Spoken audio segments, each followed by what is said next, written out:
नमस्कार, वर्षा स्वादिष्ट रेसिपीजमध्ये आपले खूप खूप स्वागत आहे. आणि आज आपण बनवणार आहोत अस्सल गावरान असा मिरचीचा ठेचा म्हणजेच खरडा. आणि हा खरडा जास्त काळ टिकावा आणि कमी तिखट व्हावा यासाठी मी खास टिप्स देणार आहे. तर हा व्हिडिओ तुम्ही जराही स्किप न करता शेवटपर्यंत नक्की बघा. चला तर मग लगेचच सुरुवात करूया आपल्या रेसिपीला. खरडा करण्यासाठी आता आधी आपण शेंगदाणे भाजून घेणार आहोत. तर इथे मी अर्धी वाटी शेंगदाणे आहेत, तर ते असे खरपूस थोडेसे असे भाजून घेते. जास्त खरपूस पण नाही भाजायचे, थोडे भाजायचे आहेत, कारण आपण नंतर शेंगदाणे परत तेलामध्ये भाजणार आहोत, त्यासाठी थोडेसे भाजून घ्यायचे.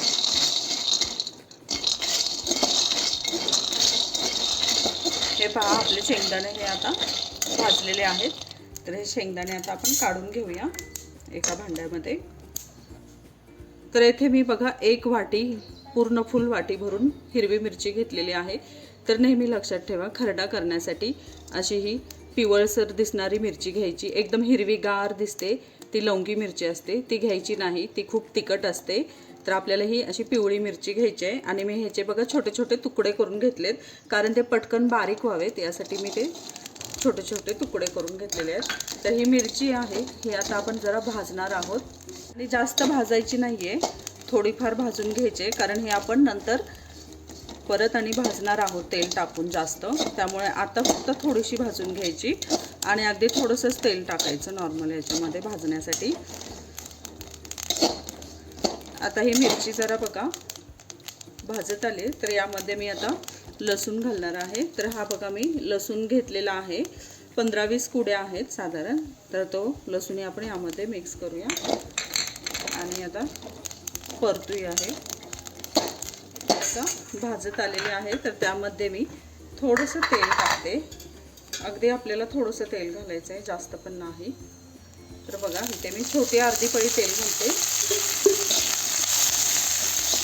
आणि आता यामध्ये ही कोथिंबीर बघा, मी एक वाटीभर कोथिंबीर घेतलेली आहे कट करून. तर ही कोथिंबीरही घालूया यामध्ये आणि आता छान असं मिक्स करायचं आहे. आणि सर्वात महत्त्वाचं आता यामध्ये मीठ घालायचं आहे. तर इथे मी मीठ घालते, चवीनुसार आपल्याला मीठ घ्यायचं आहे. तर मी इथे 1-1.5 चमचा मीठ घेतलेला आहे. आणि आता आपण गॅस बंद करूया.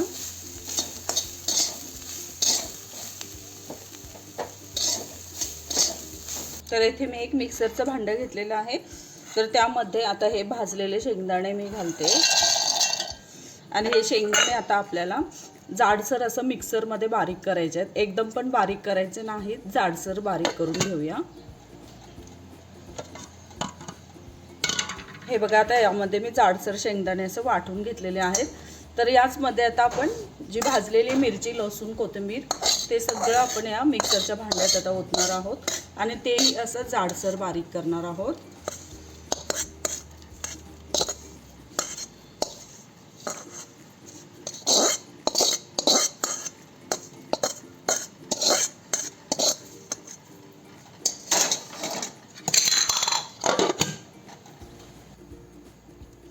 हे बघा, आता आपलं हे मिश्रण आता छान असं बारीक झालेलं आहे, जाडसर असं बघा. असं ह्या पद्धतीने आपल्याला हे जाडसर असं वाटून घ्यायचं आहे. आणि आता ह्यानंतर आपण हे कढईमध्ये आता तेल टाकून, छान असं तेल टाकून परतणार आहोत. तर आता इथे मी कढई ठेवलेली आहे गॅसवर, तापली कढई. तर ह्यामध्ये आता हे मिश्रण आपण ओतूया. तर यामध्ये आता मी 3 पळ्या तेल घालते. भरपूर असं आपल्याला तेल घालायचं आहे, कारण तेल घालून छान असं परतल्यामुळे आपला हा ठेचा खूप दिवस टिकतो. अगदी 15 दिवस म्हटलं तरी हा छान राहतो.